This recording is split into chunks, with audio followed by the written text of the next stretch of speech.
The following is a Podcast One Minnesota production. Oh, yeah? Yeah. Oh, you betcha, yeah. If it's made in Minnesota, who's making it and how? Yeah, you got that right. It's the Makers of Minnesota, focusing on the products and services uniquely made in Minnesota, and conversations with the makers, entrepreneurs, and innovators in Minnesota about how they conceived of their products and how they brought them to market. With Stephanie Hansen, it's the Makers of Minnesota. Hi, this is Stephanie Hansen, and you're listening to Makers of Minnesota podcast, and I am here on location. I am in Duluth. I'm here setting up for the Duluth Art and Bayfront Park Festival that's featuring a lot of culinary artists and a lot of makers. And I stopped by the brewery to meet Dave Hoops from Hoops Brewery. I'd been here a couple of months ago. I came in the winter, actually, and got a chance to try your beer and was really impressed. And a friend of ours said, you really should talk to him. He's a pretty cool guy. So thanks for being on the program. Oh, thanks. It's great to meet you. Yes. And it's super cool. And it's kind of cool how you came in. Okay. Just like a big tornado in here, and then there you were. So a super weird story is I walk in, and I was with my husband, and I'm super sweaty because I've been setting up at the festival all day. And I was showing my husband that a unique thing is happening here in Duluth. Not only are they brewing beer and making beer at Hoops, but they have partnered with another bar, and there's a distillery, and there's kind of a unique story about that. So we'll get to that in a second, but I'm standing there with my husband, and I just happen to be talking to someone who explains the story to me, and then I introduce myself, and it's Dave Hoops. And he's talking to this other guy that I recognize, who it turns out is an artist also, a guy by the name of Tim Cortez that I knew in college. And I said, Tim, he said, I think I know you. I said, yeah, I think I made out with you. So there's that. You know, when you're listening to me, there's always honesty and weird stories that happen. So you're thinking I'm pretty cool right now that I've made out with your friend. It was amazing because both of you realized that it happened. And Tim Cortez is a pretty big deal around Apparently, here. A pretty big artist. Oh, a big artist. He was like a top-level goalie in college yeah. and everything else, and we're standing there, and I'm waiting for you, and I don't necessarily know what you look yeah. like, and then I'm explaining the rules of the bar to you, and it's you. And it's me. I'm like, here I am. So you were saying that you have been, okay, so how long has this brewery been open? This brewery opened in June of 2017, last summer. And were you the first person that was brewing beer up in Duluth? I was the second person. I moved to Duluth in 1998 and took over the Fitkers Brewhouse Brewery. Okay, sure. But before that, 2 years earlier, the Lake Superior Brewery had opened, okay. which still exists. But when I moved to Minnesota in 98, there were only 4 or 5 breweries in the state. And so we were early kind of adapters. And I came from California, Bay Area, where kind of the birth of craft beer, really. Right. And I had brought West Coast IPAs, all this other stuff that they weren't really making here so much. Came to Minnesota and jumped in. Here you are. Yeah. So how do you feel about being in Duluth and living in Duluth? It's like the coldest place in the world. You know, it was hard for a little while. People ask me this a lot. Our daughter, you met my wife, Laura, I did. tonight, and our daughter, Daisy, was born in 98 in San Francisco. Okay. And Laura, who was born and raised in Duluth, started making noise about just really kind of want to go home and whatever. And so we moved back here because of that reason. We have a second child now. Sure. He's in high school. But so the move was kid-related, but amazing place to raise kids. Cold as shit. But it's been okay. I've gotten used to it. Yeah. I like living here. Okay, so tell me about, you start this brewery, and you're brewing how many different beers? Like 12? Nope. We're in kind of an oddball thing. We this is a beer hall that is it's a destination beer hall. So okay. mostly about 90% of the beer we're making, we're selling on site here. Got it. And so we usually keep 25 to 27 beers on tap. Yeah, when I was here, I remember thinking like, wow, they have so many beers. Well, that's kind of one of my goals. It's fun to brew lots of beers. We keep about 5 full-time beers on tap, and we have a limited distribution model, which means we're very slowly adding beer into the market. We're not here to compete with our friends, Surly, Summit, and Paddle, right. Castle Danger, Indeed. We'll go all and on. You know, we're kind of here we're kind of like a glorified brew pub, but we are a production brewery. Okay. Yeah. And then there was a very interesting story. Tell me about how you ended up having a half wall with a distillery in your brew pub? Well, it's so not brew pub.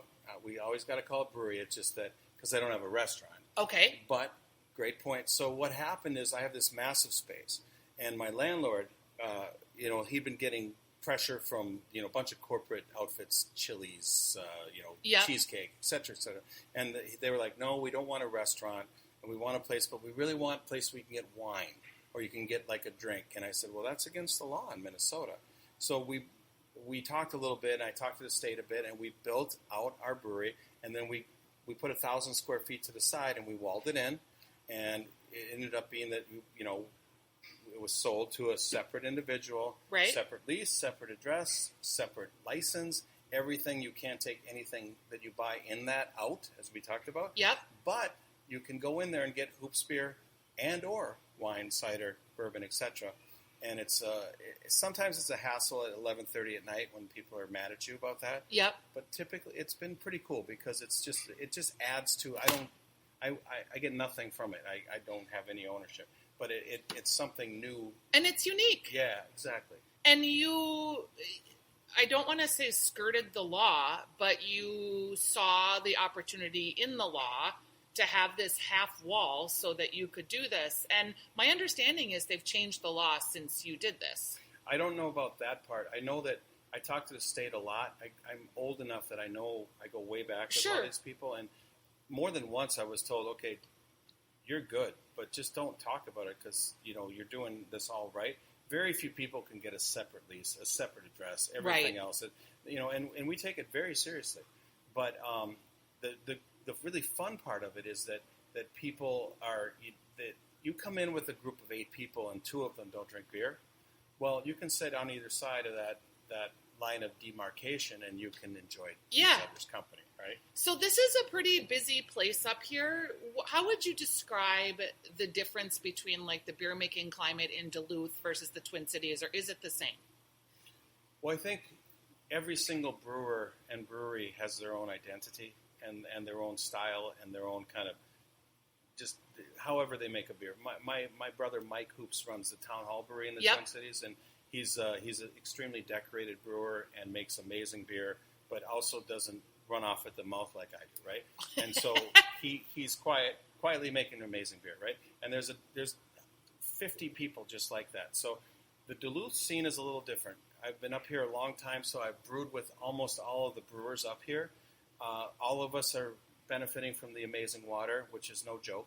Right, because the terroir of the water is impacting and making your beer delicious, just like if you are in Italy, the terroir of the grapes and the water, and when you make sake in Japan, the water is really important there. It's difficult to make bad beer up here. So we have that. And then you have all these great breweries, the production breweries, Bent Paddle and Castle Danger, making amazing beer. And just really doing well. And you got the smaller breweries, Blacklist, who makes just amazing Belgian beers. You have the new brewery over in Superior, Earthrider. All these guys are my friends. And we all know each other. And there's a lot of breweries in Duluth, like considerable amount for our population size. Yeah, because what is the population of Duluth? 80 and change. Right. But we have Superior. We've got it's probably like 180, 200 in the region. Right. But then you go further north. There's breweries up in obviously north of Two Harbors. You have Grand Marais. Yep. There's a couple up there, and there's breweries now in Grand Rapids. There's a brewery in Moose Lake. This area is doing really well on that, but it's more about the concentration of people being interested in craft beer, which is in the cities, as you know. I mean, it's ridiculous. It's crazy. There's 1 million breweries down there. Yeah. So you've been in this a long time. You stressed to me the importance of the craftsmanship of what you do. You teach classes. You're going to be involved in doing some things out at the state fair. What is it like? Is this whole exploding beer climate good for you overall? More people, does that raise the boat for everyone? What does they say? High tide raises all boats? Or do you get saturated? Because I'm also seeing potentially you might be involved in the guild, but I'm seeing like some of these breweries are really struggling. It's a great question, and I have to be careful about how I answer it. I write a column for the paper up here, Okay. which I write for civilians, which by civilians I mean beer drinkers. And It's regular people. an educational article, okay? It's about, for example, what should a beer taste like? If you go to a restaurant and you get a glass of wine that's corked, what do you do? You send it back. If you get a glass of beer that doesn't taste right, what do you do? Drink it and speak. I'm sad. Right. Okay, so I usually don't send it back. No, you just nailed it. And so my goal is to help with that education. And, saturation point, all of us have different opinions about that. There are no doubt, and there's no doubt in my mind that there are niches and places where breweries can open up and do great. Yeah, because like sour beers have sort of become more prevalent. And it feels like Pilsners are kind of back, where people are doing more with Pilsners and Kolsch and trying to explore more other than just the really hoppy IPAs that were sort of unique and different when people started brewing here. Right? For 10 years, I've written a column on the first of the year saying, what are the trends? Well, I've been saying for 10 years that Pilsner was going to, be huge. Yep. Right? And I'm not a visionary. It's just that people that like beer like Pilsners. There's nothing wrong with the IPA and the hop craze and everything that's happening. Sour beers, hazy beers, barrel-aged beers. All of this has been going on for 25 years. It's just the public needs to enjoy all the beers. You should drink a good brown ale once in a while. Yeah. Things like that. And it's all about, it's all marketing. Boom, boom, boom. Right. And we all have to survive. But on the other hand, I think there's always going to be a place for people that make really good beer. Do you do crowlers and growlers too? I only do crowlers. Crowlers, which are cans. Growlers are the bottles. Right. I fill growlers, glass bottles, from anybody that brings me clean ones. But Yep. It's not the greatest vessel for the beer, so I like to put it in the cans. All right. So when you are going to have a beer that's not yours, I know this is like asking you to pick your best friends, but what do you drink? That's a great question, and many of these listeners who know me, I've been talking about Sierra Nevada for 20 years. And you still like Sierra Nevada, which is a good beer. It's tremendous beer, but Minnesota beers, Yep. right? I've always really respected Summit, and EPA is a go-to beer every day. And, there's a few breweries that I love. Dangerous Man, Steel Toe, Indeed, Town Hall Brewery, Surly. I can go on, and I don't want to leave people out because there's so many. But up here, I also support all my friends that are making beer here. But I also drink an awful lot of German beer and an awful lot of Belgian beer. Right. And frankly, when you caught me, I was in the bar drinking whiskey because you can only drink so much beer. And it's sometimes like I like beer a lot, but sometimes beer is like a meal and you just need like a break and you need to try something different. What do you think about the burgeoning sort of food scene up in Duluth? Is that good for you? Like that there's all these kind of new interesting craft restaurants coming, and will that bring more people here, more tourism, and therefore more people drinking beer in your brewery? Absolutely. One of the best of the best of Duluth, New Scenic Cafe, Yes. is here tonight, right behind Doing tuna us. tacos. I saw them. Right, and that's what this is all about. The answer to your question is, of course. And there's more and more great food. Duluth is a brand. You know this. Yeah, it's an up north brand, and it's becoming just more and more popular. We need to steward it. We need to be authentic. We need to make sure that people coming up here get an amazing experience, and we need to, that's customer service, that's pricing, that's quality.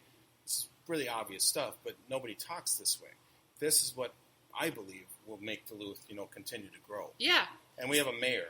I just want to Emily. I like that mayor, Emily. Emily she's doing great things for our town. Yeah, she's amazing. So, okay, I have no dinner plans tonight. I am here to do the festival, and I have only 2 nights to eat. What should I eat tonight? Oh, boy, that's really hard, I know it's like asking you to pick out your favorite child, but I have no dinner plans. I will make it a little easier. I'm on a bike, so it's got to be kind of within biking distance to where we are. Well, you're welcome, Mark. Lake Avenue Cafe. Okay. I mean, it's it's great. I've And been there. It's delicious. It's 2 blocks from where Yes. I'm at, so you kind of you serve that up. Yep. But if you're on there's a couple other great places. There's really good sushi at a place called Hanabi. You probably heard of Hanabi? it. I have not. It's amazing. Okay. Hanabi. There's really good sushi at a place called the Blackwater Lounge, which Okay. is even closer. I've been to the Blackwater Lounge. Have you had their sushi? No. Well, it's good. Okay. If you're looking for that. It's hard for me to pick out too many places, but there's, all along Superior Street, Pizza Luce is an institution. I love Pizza Luce. Their Ruby Ray at home is one of my go-to pizzas. Well, always, right? There's a cool place called Zeitgeist, which is Yeah, just the down the cafe. street. Yeah, I Yep. love their sign. Yeah. There's the institution, which is Fitker's Brewhouse, where I worked for 18 years. Yes, and Pickwick is where my husband and I, Yeah. early on, our very first date, 26 years ago, we ate there. Right down from Fitker's is a craft beer mecca, Sir Benedict's Cafe. Okay, Sir I've never Benedict's heard of that Tavern. place. Well, it's Sir Benedict's on the Lake is the name of it. Okay. It's just down from Fitker's, and they have an awesome deck looking at the lake. Okay. Their owner, Josh, is a craft beer guy. They have some of the best beer taps in town. Great. I'm going to check that out. You should give them some love. They All right. deserve it. Thank you for spending time with me. I know this is kind of a weird setting. We're actually sitting in your brewery right amongst your casks of beer that are being made because it was the quietest place, but I appreciate you spending time with me. I appreciate Thanks, you talking Dave with me. Hoops.